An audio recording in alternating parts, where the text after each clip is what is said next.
کہ آپ کی حکومت کے چرچے ہر ولی کی گردن میں آپ کا پٹا ہے۔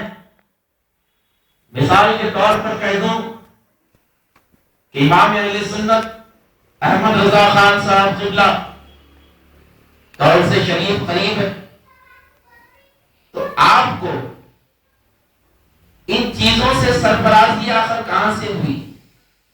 مجددیت کا تاج آپ کو ملا تو یہ کس در سے ملا؟ کیونکہ اگر آپ کو ملا بھی تو تحقیق کے ساتھ بولنا چاہیے کہاں سے ملا۔ اب روایات آپ اٹھا کر دیکھیں، بانی جامع نظامیہ حضور انوار اللہ فاروقی رحمۃ اللہ تعالی علیہ، اتنی مقدس ہستی، اور آپ کے علم کے قربان جائیں کہ آپ نے عام انسان تو دور کی بات بادشاہوں کو ولایت کے مقام پر سرفرازی کر دیا، سلطنت سے ہٹا کر ولایت کی طرف ان کے رخوں کو پھیر دیا۔ تو سرکار بانی جامع نظامیہ کا فیض قیامت تک جاری رہے گا، اور آپ کا فیض اتنا بہترین، اتنا مقدس فیض ہے جسے فیض لاسانی کہا جاتا ہے۔ اور آپ کی تصانیف کے بارے میں اگر دیکھا جائے تو ہندوستان میں ایک فتنہ ابل پڑا کہ جس کا نام فتنہ قادیانیت تھا۔ اس نے نبوت کا دعویٰ کیا تھا۔ اس بدبخت غلام کے جب متقدین کی ایک تعداد پیدا ہو گئی تو علماء نے اپنے طریقوں سے اس کا رد کیا، لیکن قربان جائیں بانی جامع نظامیہ کے ہندوستان کو ان بدترین نسلوں سے، ہندوستان کو ان بدترین عقیدوں سے اگر کسی نے رہا کیا تو وہ بانی جامع نظامیہ کی ذات، بانی جامع نظامیہ کی ذات ہے۔ افسوس کی بات ہے آج کلمہ پڑھنے والے دیگر اولیاء کا تو نام لیتے ہیں، دیگر اولیاء کی تصانیف تو بولتے ہیں، لیکن انہیں بانی جامع نظامیہ کی تصانیف نہیں دکھتی۔ خدا کی قسم اللہ کا ولی اتنا محتاج نہیں کہ کسی کی تعریف سے وہ آگے بڑھ جائے، بلکہ جن کی گردنوں پر غوث اعظم کا قدم پڑ جاتا ہے ان کے دل عرش معلی ہو جاتے ہیں اور ان کے دلوں میں مصطفیٰ سما جاتے ہیں۔ اب جس کے دل میں مصطفیٰ سما جاتے ہیں وہ ذات بانی جامع نظامیہ کہلاتی ہے۔ چاہے ہم ان کا ذکر کریں یا نہ کریں، اللہ تعالیٰ ان کا ذکر کرتا ہے، کیونکہ بانی جامع نظامیہ نے اپنی ساری زندگی، اپنی ساری حیات اللہ کے ذکر میں گزار دی، تو اللہ تعالیٰ نے اپنے وعدے کو پورا فرما دیا۔ کہا فاذکرونی، اے امام انوار اللہ فاروقی تم نے میرا ذکر کیا، یہ تمہارا زمرہ تھا، یہ تمہاری عبدیت تھی، اب میری ربوبیت کے حساب سے میں تمہارا ذکر کروں گا۔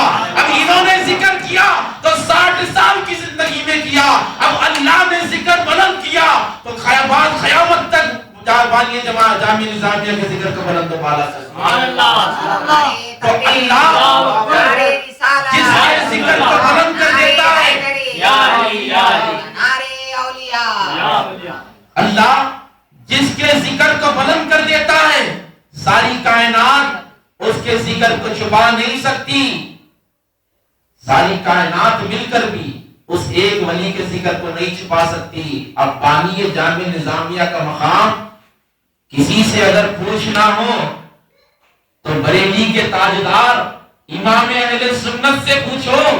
ہم نے پوچھا کہ اے امام اہل سنت آپ کے عقیدے میں بانی جامع نظامیہ کیا لگتے ہیں، آپ نے کیا سمجھتے ہیں؟ تو آپ کے تحریری خطوط آپ نے دکھا کر کہا کہ دیکھو تم تو انہیں ایک بار سلام کرتے ہو، لیکن جب میں انہیں سلام کرتا ہوں تو 7 دفعہ سلام کرتا ہوں۔ اب جسے دن رات دنیا سلام کرتی ہے وہ خود بانی جامع نظامیہ کو 7 بار سلام کرتے ہیں۔ اس سے واضح ہو گیا کہ فاروقیت اگر کسی کے پاس ہے، اب فاروقیت ایسی چیز ہے،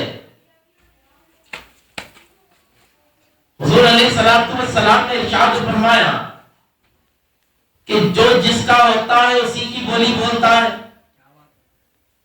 اب مچھلی کا بچہ ہوتا ہے تو اسے تیرنا نہیں سکھایا جاتا، شیر کے بچے کو شکار نہیں سکھایا جاتا، بلکہ وہ خود شکار کرتا ہے.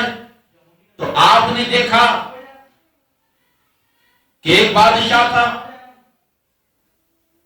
جس کا نام تبا اول حمیری تھا. یہ سرکار کی بعثت سے 1000 سال پہلے یمن کا بہت بڑا بادشاہ گزرا. اس نے سوچا کہ ساری دنیا کی سیر کر لوں.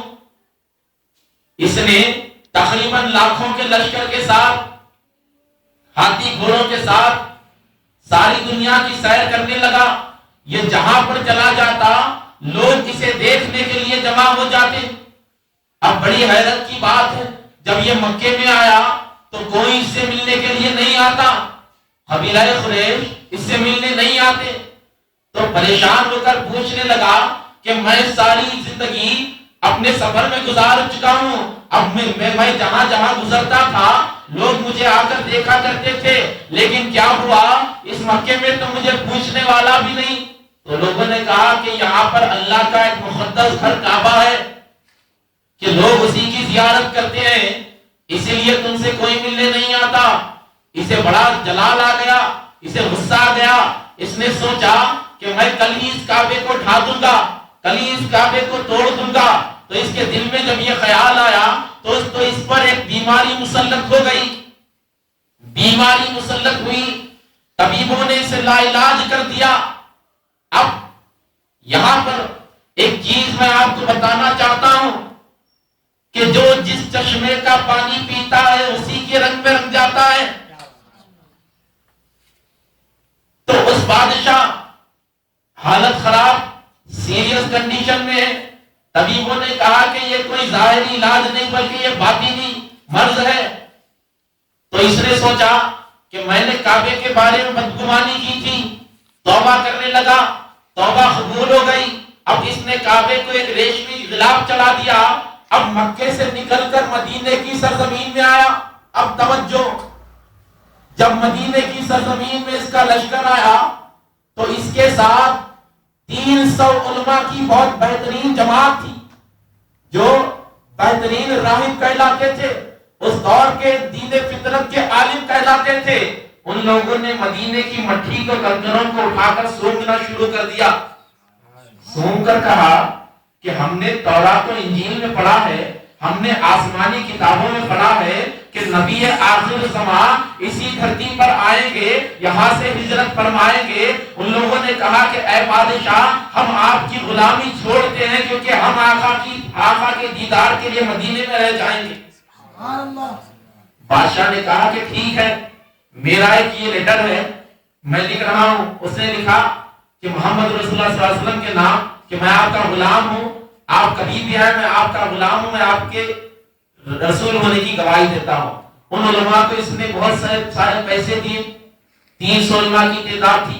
اب ان علماء کو اس نے کہا کہ یہ میرا ایک خط ہے، اگر رسول اللہ کل آ جائیں گے تو انہیں یہ دکھا دینا، اور رسول اللہ 10 سال بعد آئے تو انہیں یہ دکھا دینا، اور رسول اللہ 10 سال بعد بھی نہیں، اگر وہ نہیں آئے تو تم اپنی اولادوں کو دے دینا اور کہنا کہ نسلن پر نسلن دے دینا.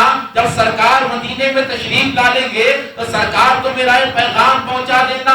اب توجہ فرمائیں، نبی کی ولادت ہوئی مکے میں، اور سب سے بڑی دشمنی نبی کی کسی نے نبھائی تو مکے والوں نے نبھائی.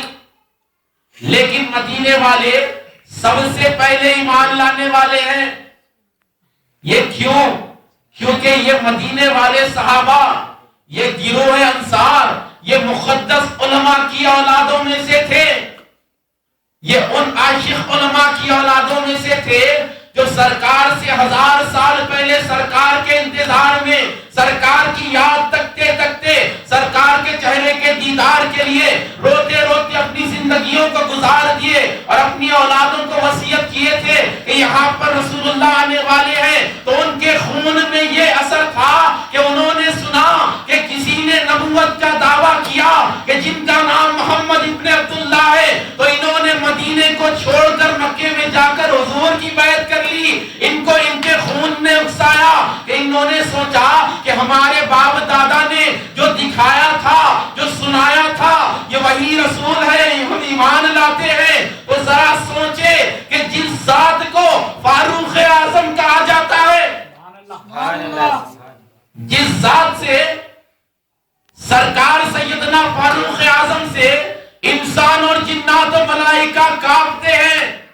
یہ وہ عمر ہے کہ جو سورج کی طرف دیکھتے ہیں تو سورج ڈر کر بادلوں میں چھپ جاتا ہے. یہ وہ عمر ہے کہ جس کا فرمان زمین بھی سنتی ہے. یہ وہ عمر ہے کہ جس کی بولتی اگر بول دے تو ہوائیں رک جاتی ہیں. یہ وہ عمر ہے کہ جس کے صدقے میں بارش برسایا جاتا ہے. تو اس عمر کی اولاد میں، اس آفتاب ولایت کی اولاد میں سرکار بانی جامع نظامیہ پیدا ہوئے. تو سوچو کس بڑے شان والے سرکار ہوں گے. اب اولاد میں باپ کی خوبی آتی ہے تو بانی جامع نظامیہ میں سرکار سیدنا فاروق اعظم کی خوبیاں تھی.